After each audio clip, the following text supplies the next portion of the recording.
If you don't like your future, create a new one. I'm Tonya Hall, and joining me is Jeremy Gutsche, CEO of Trend Hunter, innovation expert, keynote speaker, and New York Times bestselling author. Welcome, Jeremy. Thanks for having me on the show. Absolutely. Give us a brief summary of your professional resume. Sure. So what people know me for is that I founded Trend Hunter, which became the world's largest trend spotting platform. We've had several billion views from people all around the world hunting for their idea. I actually started it in 2005 before YouTube, before Facebook, as a place for people to share their business idea. But personally, I was an innovator and I was trying to find my own idea.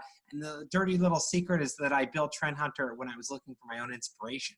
And I hadn't really found it, but around 2008, I wrote a book called Exploiting Chaos, which put together everything I'd learned from my experience studying chaos and innovation. And then the world became really chaotic. The financial crisis hit, and all of a sudden I was standing there as the chaos expert. So I had this wild career over the last 12 years or so, advising CEOs, brands, billionaires, world leaders, NASA on how to navigate chaos. And so I brought all that back with a rewrite of the book called Create the Future. And that just came out this year, and it appears we are back in a state of chaos. So here we are, and I hope to give people inspiration and ideas on how to sort of rechart your path during these complicated and changing times. As you mentioned, your latest book is Create the Future, Tactics for Disruptive Thinking. And it just hit the shelf. So you talked about your previous book, but what actually led you to write this book? Sure. So after a dozen years of advising such an interesting group of people, what I learned from were so many different tactics, battle-tested ways to try and make change happen. And I really wanted to capture that. So when I wrote Create the Future, I made a handbook of change, sort of a tactical guidebook with hundreds of different examples, tactics, workshops that you could do to figure out what is your ideal path. And the general premise is that we get caught in a path of repeating past decisions. And yet, you have so much potential within your grasp, so many different things that you could actually do. But because we get caught repeating these past decisions, so often we can miss out. And now we're in this interesting period where COVID-19 put us in crisis. Crisis is not good. But following crisis, we enter a period of chaos. And chaos is predictable. You can navigate it. There's ways to determine how consumer mindset change. And some of the most iconic companies in the world were started in periods of chaos. Disney, CNN, Hyatt, Apple, Burger King, FedEx, Fortune Magazine, Uber, Airbnb, Pinterest were all started in global economic recessions because these time periods of change and chaos and flux cause consumer needs to change by the minute. And if you can spot those needs, you can reinvent and ideally find the ultimate path for you to be on. You talk about the book structure. And I have to tell you, the book's format is highly engaging. In fact, it's more like an interactive workbook than a traditional business tome. Explain the format and what readers might actually expect. Sure. So, this is my life's work. It's book 3 and in a way 4. So I kind of made a double-sided book, but I really wanted to make something useful. And so it's full of sort of visuals and tactics and workshops that we have actually used in helping so many brands. And the way I put it is this: everyone already gets that it's time for innovation. I got it. I don't need to read a book that convinces me it's time. I want to know how to do it. So you hear of things like, we need experimental failure in order to reinvent. Cool, but I don't want to fail. Maybe the other group. So how do you incorporate things like experimental failure in your organization? And after working now with 700 brands on 10,000 projects, we've learned a lot of cool ways to experiment and tolerate failure. Our client at Adidas, Mick Lucier, will host a project funeral to celebrate your idea that didn't work. Our client, Brian Copeland at Staples, runs innovation there. We'll give you a written permission slip to fail. That means, here, go try this idea. At the BBC, they have a gambling fund to test ideas that might fail the screening process. And an idea that got the gambling money, The Office, the biggest hit of their history. So what I'm trying to do would be not convince you that you need to innovate. We got it. That's already there. But to try to show you the tactics and tools for navigating chaos and change so that you can actually sit down and find those new paths that are so close within your grasp, which could be a new product or service or just a different way of doing things. You have a section where you state a few facts like invented the most successful single product of all time, invented the concept of email, and you asked the reader to guess the company. Tell that story. Yeah, I mean, so often there's iconic companies, and I study the people that missed out on ideas so close within their grasp. And these are a lot of the brands you might have heard of, like Smith Corona, who invented the laptop word processor, or Blockbuster Video, who did a lot of pioneering of online video streaming, Kodak, who invented the digital camera. But then I interview the people to learn how they missed the idea.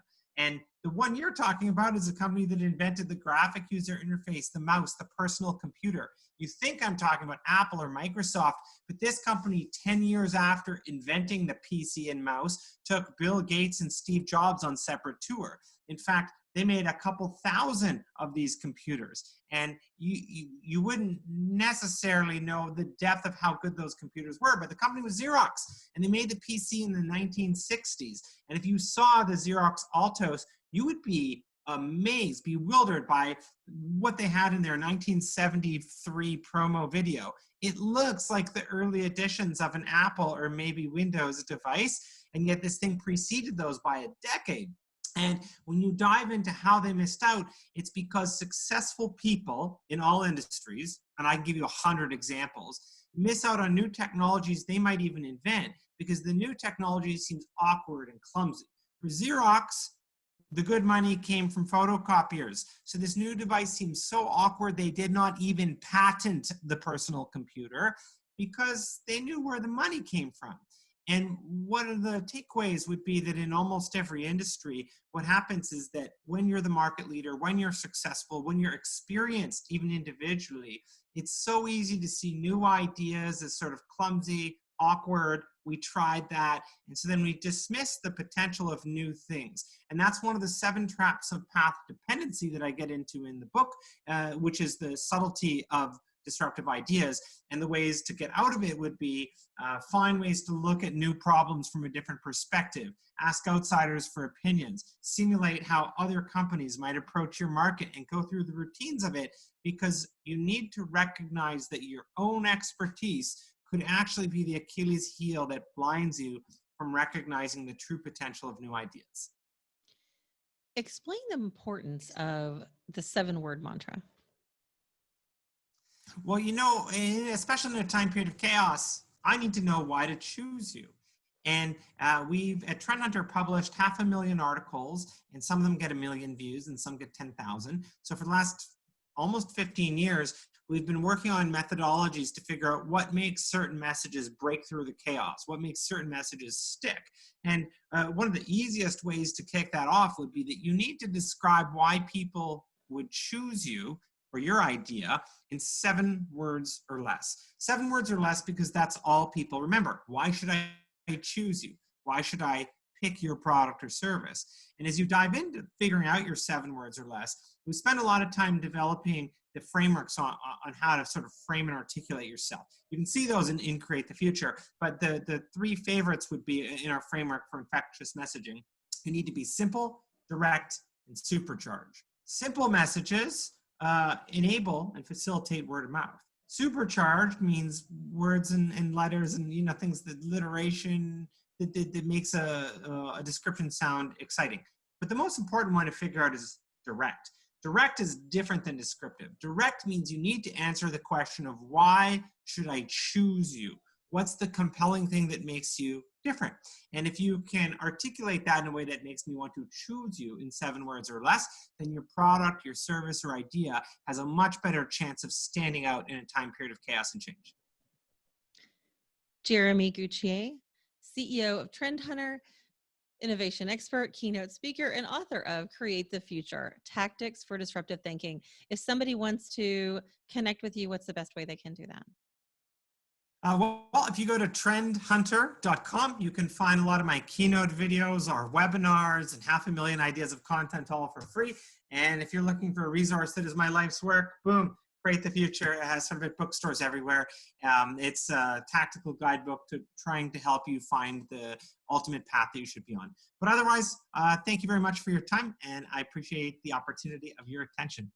Absolutely. And I highly recommend you guys check out the book. It's a really interesting format. I think you'll get a lot out of it.